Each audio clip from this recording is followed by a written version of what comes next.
शासन के निर्देश पर बेसिक शिक्षा अनुभाग 5 के द्वारा 9 फरवरी 2021 और 1 जुलाई 2023 को विद्यालयों में मेरा विद्यालय स्वच्छ विद्यालय की अवधारणा को लागू किया गया था। इसका मुख्य उद्देश्य है कि विद्यालय परिवेश की समग्र स्वच्छता रहे, उसके प्रति बच्चों में स्वामित्व विकसित हो, नैतिक उत्तरदायित्व की भावना विकसित हो और बच्चों में व्यवहार परिवर्तन हो, स्वास्थ्य के प्रति और स्वच्छता के प्रति वो गंभीर हो।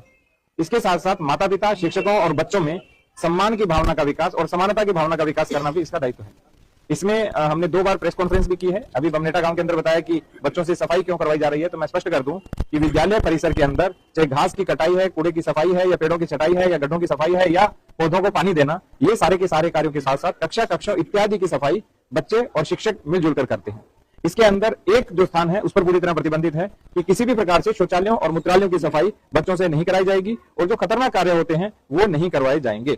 और यदि बच्चों को रसोई से संबंधित कार्य करवाया और सिखाया जाता है, यह आपको बता दो कार्य करवाना उद्देश्य नहीं है, बच्चों से को सिखाना मुख्य उद्देश्य है। और ये जो गवर्नमेंट ऑर्डर जारी हुआ था, इसका हमने आदेश भी अपनी ओर से भी जारी किया था। और क्योंकि एक गांव के अंदर एक सफाई कर्मी होता है, वो पूरे विद्यालय और पूरे गांव की स्वच्छता सुनिश्चित नहीं कर सकता है।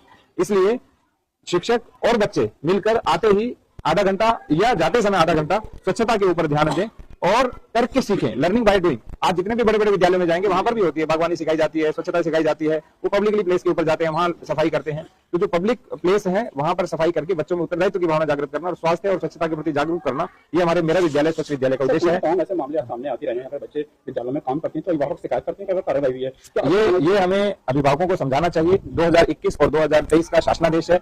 मैं आपको फिर बताऊं, स्वच्छता ईश्वरीयता के पास है, ठीक है। Cleanliness is near to godliness. आप सोचिए अपने घर में कौन कौन सफाई करता है? सभी करते हैं, बड़ा भी करता है, छोटा भी करता है, माता भी करते हैं और बच्चे भी उसमें सहयोग करते हैं। तो यहाँ विद्यालय की सफाई कराना उद्देश्य नहीं है।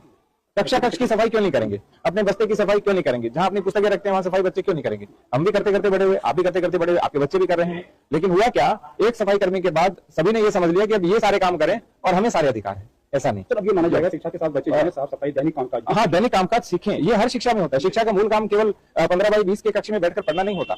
शिक्षा का कार्य होता है कि बच्चा जीवन के हर व्यवहार को, आदत को, जीवन जीने को सीखे। तो हमारे यहाँ ऐसा नहीं है कि हमारे यहाँ सफाई कर्मी सफाई करने आते हैं, लेकिन सुबह अपने कक्ष की सफाई करना, बस्ते को देखरेख करना, पौधों को पानी देना, कोई कटाई चटाई में सहयोग करना, या कहीं प्लास्टिक पड़ा है, कूड़ा पड़ा है, उसे उठा करके रखना, ये बच्चों को सिखाने का है। और इसमें भी अभिभावकों को जागरूक करना। हमने बोला भी है कि एसएमसी के माध्यम से और पीटीएम के माध्यम से सभी अभिभावकों को इस संबंध में जागरूक किया जाए और जो शासनादेश हैं 2021 और 2023 के, उन दोनों शासनादेशों के विषय में विस्तार से बताया जाए। क्योंकि पूर्व में भी इसको लेकर के बहुत सारे लोग अध्यापकों का भी शोषण करते हैं कि आपने काम करवाया, हम आपकी शिकायत करेंगे, हम आप पर कार्रवाई करवाएंगे। ऐसा नहीं होना चाहिए। यदि आपको जागरूकता नहीं है, शिक्षक सम्माननीय होता है, आदरणीय होता है, आप उस शिक्षक के पास या शिक्षिका दीदी है हमारे साथ, इनके पास आइए, इनसे पूछिए। हाँ, नियम विपरीत हो रहा है तो हम सुधार करेंगे, लेकिन नियमानुसार हो रहा है तो आपको अपने में सुधार करना चाहिए। यही होना चाहिए।